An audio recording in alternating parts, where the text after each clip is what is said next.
Dans ce tutoriel, nous allons étudier la constitution interne d'un servomoteur et comment l'utiliser avec une carte Arduino.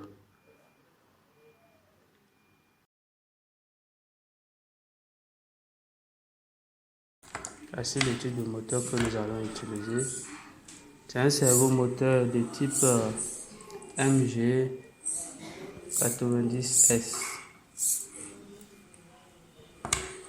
On va l'ouvrir et voir ce qu'il y a à l'intérieur.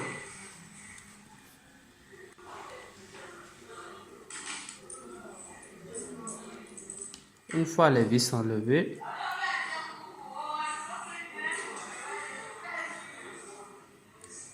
on peut voir d'abord qu'il y a un moteur qui est là et une petite carte électronique.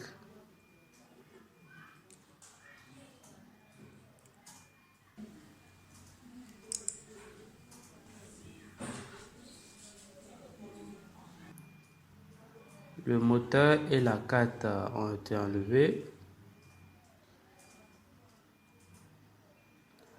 Ici, nous avons le trait d'engrenage qui est à l'intérieur. Et voici, là c'est le trait d'engrenage.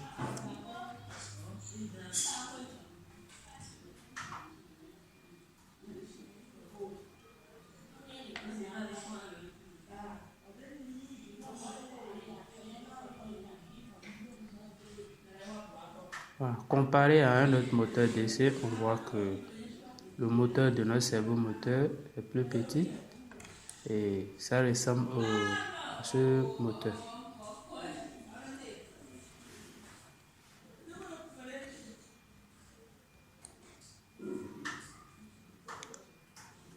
Les différents composants à l'intérieur d'un servomoteur que voici: les engrenages, un potentiomètre, une carte électronique, un moteur courant continu.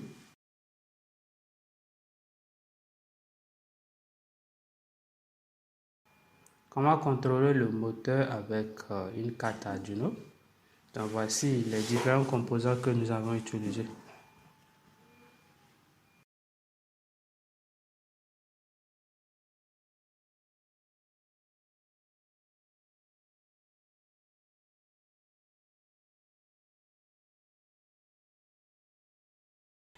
Le potentiomètre, il a 3 broches.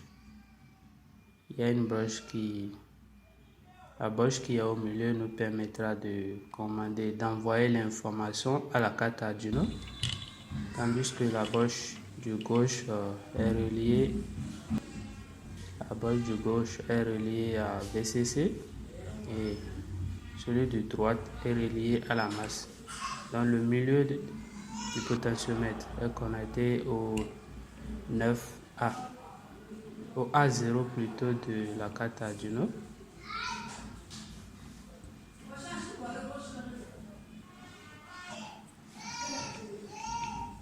La broche du gauche est reliée à VCC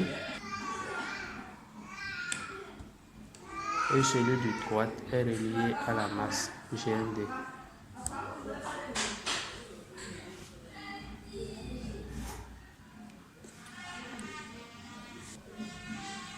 En ce qui concerne le moteur, nous voyons ici que le moteur a également 3 fils. Celui du milieu, le rouge, est connecté au VCC et le jumper du droite est connecté à la masse et le jumper du gauche, c'est-à-dire le jaune, est connecté au pin digital 9 de la carte Arduino. C'est ce pin qui nous permettra d'envoyer l'information au servomoteur. Ainsi, dans le câblage a été terminé. Nous allons brancher maintenant la carte Arduino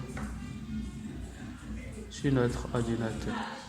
Une fois la carte a été branchée, on téléverse le code. Voici ce petit code que nous avons utilisé.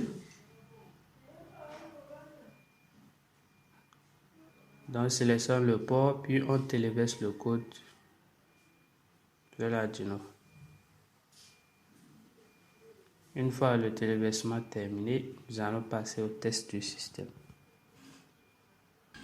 D'accord, nous pouvons remarquer au fur et à mesure qu'on bouge le potentiomètre, le servomoteur suit le mouvement du potentiomètre.